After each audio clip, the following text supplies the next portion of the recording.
Bonjour et bienvenue pour cette vidéo dans laquelle je vais vous expliquer la correction du dernier exercice de la fiche de révision. C'était donc dans le sujet prévu pour le 15 mars, c'est un QCM où il n'y a pas besoin de justifier. Bon là je vais quand même justifier pour vous expliquer, mais c'était pas demandé. Première question, il faut trouver quelles sont les deux droites qui ne sont pas coplanaires. La bonne réponse c'est la C, AC et SB. Bon, je pense que vous pouvez le voir comme ça, sinon j'ai mis quand même quelques explications pourquoi les autres réponses ne sont pas justes.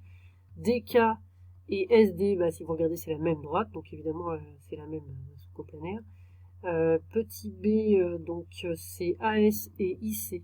AS et IC, si vous regardez, c'est dans le plan du milieu là de SAC ou ASC. Voilà. Donc elles sont coplanaires. Et puis LM et AD. Alors LM est ici, AD est là. En fait, c'est pas très compliqué de voir que LM est parallèle à BC, c'est le théorème de Thalès dans le triangle SBC, et BC est parallèle à AD, donc LM est parallèle à AD, et comme elles sont parallèles, elles sont coplanaires. Parallèles, c'est un cas particulier de coplanaire, puisque deux droites coplanaires sont soit parallèles, soit sécantes. Voilà, donc réponse C. Question 2, on vous donne donc les coordonnées des points dans un repère choisi, et il faut trouver les coordonnées du milieu N de KL. Alors ici, on ne connaît pas les coordonnées de K et de L déjà, donc bon, vous pouvez essayer de les trouver directement avec le repère, mais c'est quand même pas complètement évident dans une pyramide comme ça.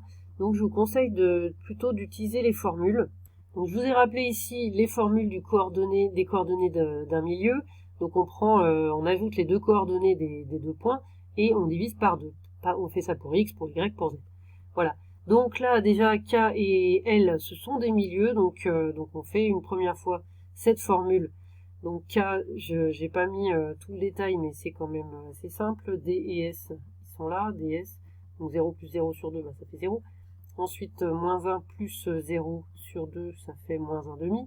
Et 0 plus 1 sur 2, ça fait 1 demi. Donc c'est quand même très rapide.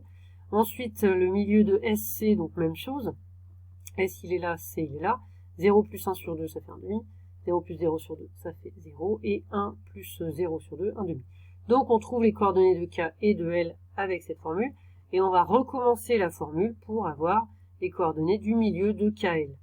Donc on fait 0 plus 1 demi sur 2, donc ça fait 1 demi sur 2, moins 1 demi plus 0 sur 2, donc moins 1 demi sur 2, et 1 demi plus 1 demi sur 2, donc 1 demi plus 1 demi sur 2. Maintenant tout ça, attention, il y a des sur 2 sur 2, mais quand on fait 1 demi sur 2, ça fait, ça fait 1 sur 2 fois 2. Voilà, je peux détailler si vous avez besoin, mais ça fait bien un quart. La moitié d'un demi, c'est un quart. La moitié de moins un demi, c'est moins un quart, et donc là, 1 demi plus 1 demi, ça fait 1. Donc finalement, ça fait 1 demi. Et voilà, donc on obtient les coordonnées, ce qui nous donne donc la réponse C. Pas du tout. C'est la réponse B, oui, je m'étais trompé, c'est la réponse B, pardon. Donc je rectifie, désolé, c'est la réponse B. Question 3, donc là c'est vraiment la question facile de l'exercice. Vous avez les coordonnées du point A et du point S, on vous demande les coordonnées du vecteur AS. Donc je vous ai rappelé comment on fait coordonnées de S moins coordonnées de A. Voilà, donc voilà. C'est simple, c'est la réponse B. Question 4, représentation paramétrique de la droite AS. Alors il y a plusieurs façons de le faire. Là je trouve qu'on peut reconnaître que donc c'est la réponse C grâce au point S 001 et au vecteur directeur AS, donc qu'on a trouvé juste avant, 1, 0, 1, puisque j'ai mis des couleurs pour bien voir. Ça donne ici les coordonnées du point S et devant T les coordonnées du vecteur directeur AS. Donc ça donne bien ça, 0 plus 1T ça fait T, 0 plus 0T ça fait 0, et 1 plus T.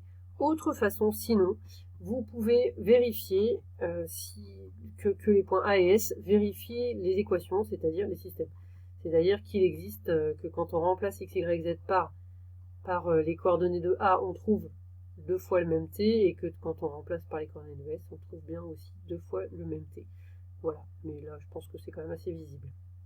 Dernière question, il faut déterminer parmi ces quatre laquelle est une équation cartésienne du plan SCB. Alors c'est vrai que pour les équations cartésiennes de plan, en général on part d'un vecteur normal. Ici on n'a pas de vecteur normal, dans les questions d'avant on n'avait pas de raison de connaître un vecteur normal. Mais on va utiliser le fait qu'on nous donne des possibilités. Et donc, eh bien, il suffit en fait de vérifier que les 3 points vérifient l'équation. Donc on essaye. Là, j'ai mis ceux qui marchent pas, mais vous pouvez voir au fur et à mesure.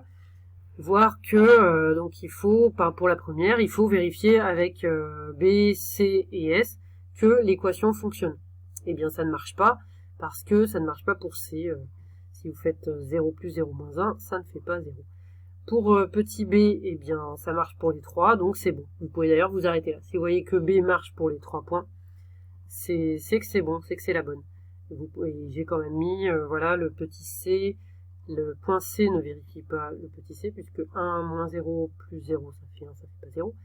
Et pour la dernière, c'est le point B qui ne marche pas, puisque 0 plus 0 moins 1, ça ne fait pas 0. Et voilà, donc c'est bien la réponse B.